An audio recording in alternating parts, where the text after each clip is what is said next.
അപ്പോൾ രാവിലെ പൂജയെടുപ്പിന് പോവുകയാണേ. മോളുടെ ഡാൻസ് ക്ലാസ്സിലാണ് ബുക്കും ചിലങ്കയും ഒക്കെ പൂജയ്ക്ക് വെച്ചിരിക്കുന്നത്. ഇങ്ങനെ ഇന്ന് രാവിലെ എല്ലാവരും സുന്ദരി കുട്ടികളെ ചെല്ലണമെന്ന് ടീച്ചർ മെസ്സേജ് ഇട്ടുണ്ടായിരുന്നു. അങ്ങനെ അവൾ പറഞ്ഞു രാവിലെ അമ്മ തന്നെ എന്നെ ഒരുക്കി തരണം എന്നൊക്കെ പറഞ്ഞ് രാവിലെ കുളിച്ചൊരുങ്ങി അങ്ങോട്ട് പോവുകയാണ്. അപ്പോൾ ആദ്യം ഞാൻ പോകണമെന്ന് കരുതിയതല്ല, പിന്നെ അവൾക്കൊരേ നിർബന്ധം അമ്മയും കൂടെ വരണം എന്തായാലും.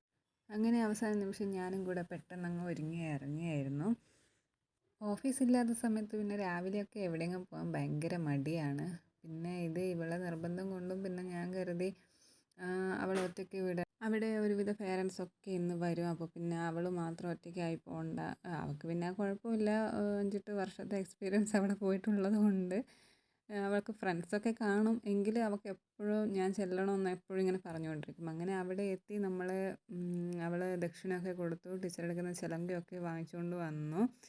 അങ്ങനെ ടീച്ചർ പറഞ്ഞായിരുന്നു ചിലങ്ക കെട്ടി ഒരടവൊക്കെ ചെയ്തിട്ടേ പോകാവുള്ളൂ എന്ന് പറഞ്ഞായിരുന്നു. അങ്ങനെ അവൾ ചിലങ്ക കെട്ടാൻ ശ്രമിച്ചു, പറ്റിയില്ല. അപ്പോൾ പിന്നെ ഞാൻ തന്നെ കെട്ടിക്കൊടുത്തു.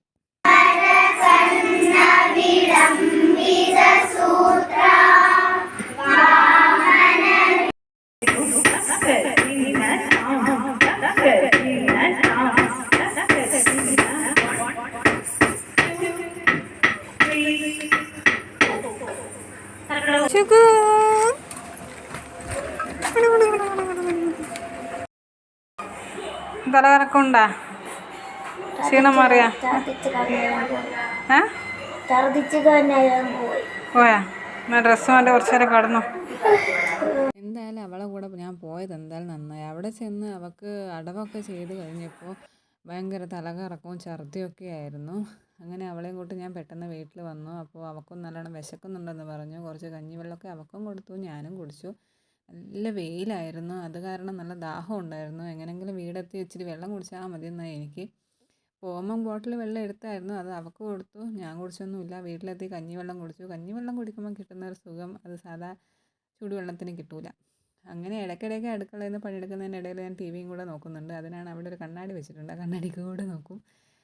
അങ്ങനെ പെട്ടെന്നൊരു ചടപടീന്ന് പറഞ്ഞൊരു മീൻകറിയും തോരനും ആക്കാമെന്ന് വിചാരിച്ചു.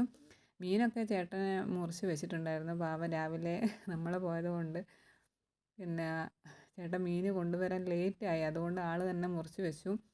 അതിനിടയിൽ നമ്മളെ പൂച്ച ഇങ്ങോട്ട് വന്നിട്ടുണ്ട്. ഇത് നമ്മൾ പോറ്റുന്ന പൂച്ചയൊന്നുമല്ല കേട്ടോ, തിന്നാൻ വേണ്ടി മാത്രം വരുന്ന പൂച്ചയാണ്. അവിടെ നിൽക്കുകയില്ല, ഇറങ്ങി ഓടുകയും ചെയ്യും. അങ്ങനെ പെട്ടെന്ന് തന്നെ തേങ്ങയൊക്കെ ചിരകി തന്നു. ചേട്ടൻ തന്നെ വന്ന് തേങ്ങയൊക്കെ ചിരകി തന്നു. അങ്ങനെ മീൻകറിയൊക്കെ വെച്ച്. എനിക്കാണെങ്കിൽ വെയിലത്ത് പോയതിൻ്റെയാണെന്ന് തോന്നുന്നു ഭയങ്കര തലവേദന. അത് കാരണം തന്നെ ചേട്ടൻ എനിക്ക് മീൻ മുറിച്ച് തേങ്ങയൊക്കെ ചിരകി തരുകയും ചെയ്തത്. എനിക്ക് വയ്യാന്ന് പറയുമ്പോൾ ആൾ നല്ല ഹെൽപ്പിംഗ് ഒക്കെയാണ്, അതുകൊണ്ട് കുറേയൊക്കെ ആശ്വാസമുണ്ട്. അതിനിടയിൽ ഞാൻ പാത്രമൊക്കെ കഴുകി വെച്ചു. പാത്രം എന്ന് വെച്ചാൽ ഞാൻ ഓരോരോ പണിയെടുക്കുമ്പോൾ ഒരു സ്പൂണാണെങ്കിൽ ഇപ്പോൾ എപ്പോൾ തന്നെ കഴുകി വെക്കുന്നതാണ്. ഇന്ന് പിന്നെ പെട്ടെന്ന് ഭക്ഷണത്തിലോട്ട് തിരിഞ്ഞു, എല്ലാവർക്കും വിശക്കുന്നുണ്ട്. പിന്നെ ഉച്ചയ്ക്ക് ശേഷം ഒരു സ്ഥലം വരെ പോകാനുണ്ടായിരുന്നു.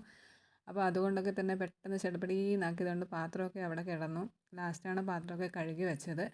അങ്ങനെ ചോറ് ചൂടോടെ തന്നെ അടുപ്പത്ത് നിന്ന് വാങ്ങി വെച്ചിട്ടേ ഉണ്ടായിരുന്നുള്ളൂ. അപ്പം തന്നെ ഞാൻ ചോറ് എല്ലാവരും കൊടുത്തു, ഞാനും കഴിച്ചു. നല്ല ചൂടായിരുന്നു, കൈയൊക്കെ പൊള്ളിപ്പോയി പൊരിച്ച മീനൊക്കെ തൊടുമ്പോൾ തന്നെ. എന്നാലും വിട്ടുകൊടുക്കില്ല എന്ന് പറഞ്ഞ് മീനൊക്കെ കുട്ടിക്കഴിച്ച് തോരനൊക്കെ കുട്ടിക്കഴിച്ച് അപ്പോൾ തന്നെ അവിടെ നിന്ന് തന്നെ വാരി വാരി കഴിച്ചു. പെട്ടെന്ന് കഴിച്ചിട്ട് പെട്ടെന്ന് പോകണം.